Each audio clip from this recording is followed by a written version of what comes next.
Charles Bediako has been granted a temporary restraining order in the state of Alabama to be able to play for the Tide. Now, I have texted Nate Oates in the past few minutes. I asked him if he's eligible, and Oates said, I'm not 100% sure yet. Compliance is working on it now.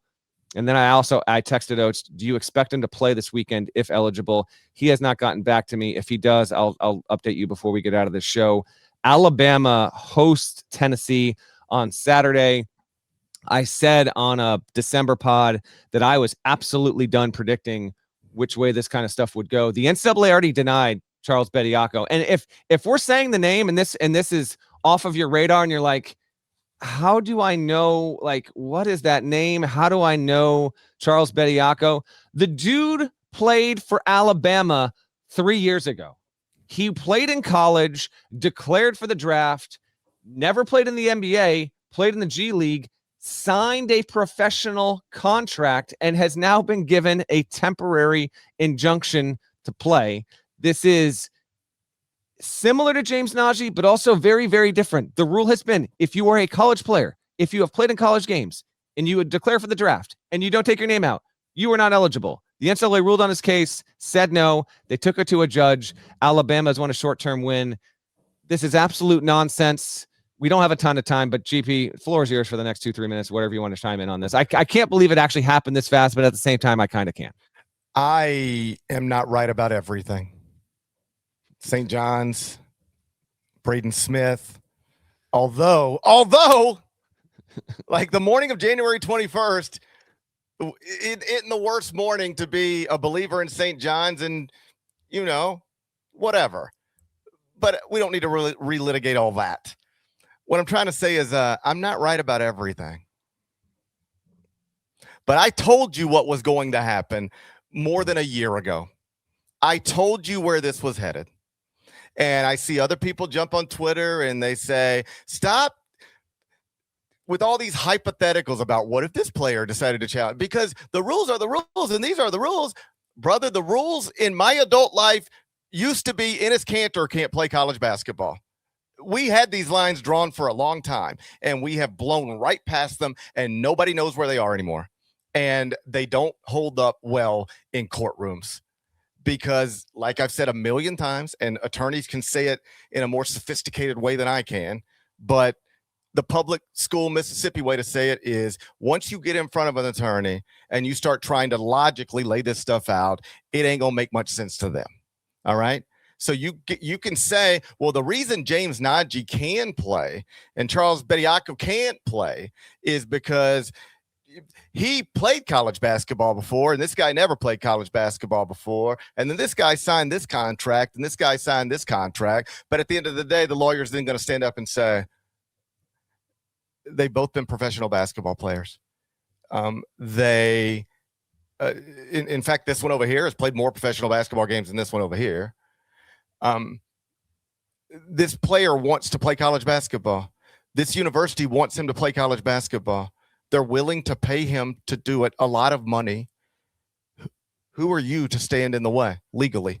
And now here we are again. This was always it's going to keep getting pushed until they lose in the courtroom. But we have not reached that point yet. So please, everybody else who talks and writes about college basketball, please just stop pretending you know where the line is. Stop pretending you know who should play and who shouldn't play, because you don't know. You didn't know last time you said it. You didn't know the time before that you said it. None of us know. I'm just the one standing up and consistently saying, I don't know. I mean, but I'll tell you what, I believe that if you played 3 years ago in college for multiple years, declared for the draft, stayed in the draft, signed a professional contract, you can't come back and play college basketball. You can believe. That's what I believe. Do you agree or disagree? I believe if you put me in charge and I've got legal authority. You're in charge. Should Charles Bediako be playing college basketball this weekend? No, yes or no? I don't. No, but that's not the conversation. It has never been the conversation. If you put me in charge and I had legal authority to just stamp it, these are the rules. They cannot be challenged. Period. I would design them in a way where somebody like Charles Bediako could not play college basketball. All right, but we don't have real rules that are covered in real laws. And so they can get challenged pretty easily. And I mean, it's been, I think, less than 24 hours we even heard about this. And he's already got the injunction and could theoretically play this weekend. Yeah. This is where we are in the sport. Let's stop pretending that we aren't and stop pretending that you know.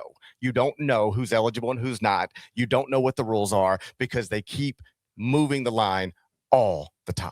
This is a very big line in the sand for the NCAA. There is a hearing set so he's got the preliminary injunction, temporary restraining order, which allows him theoretically, if Alabama compliance clears him, to play as soon as this weekend.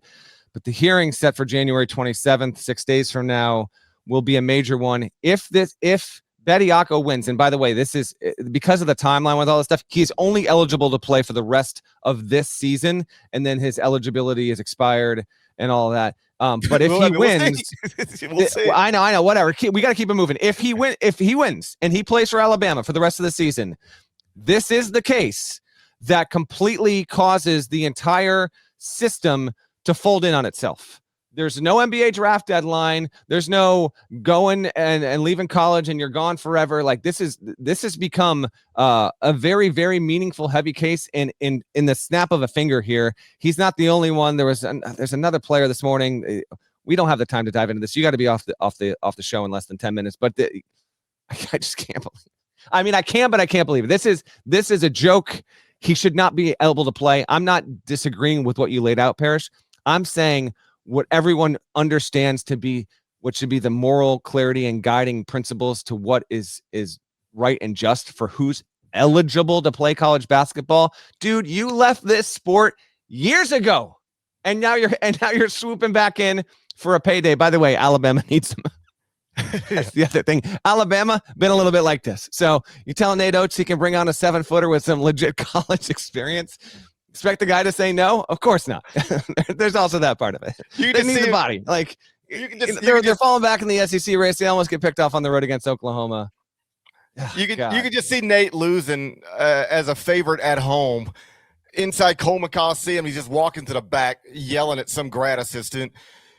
How do we know we can't get Bediako eligible? How do we know that? And now here we are. Wild times.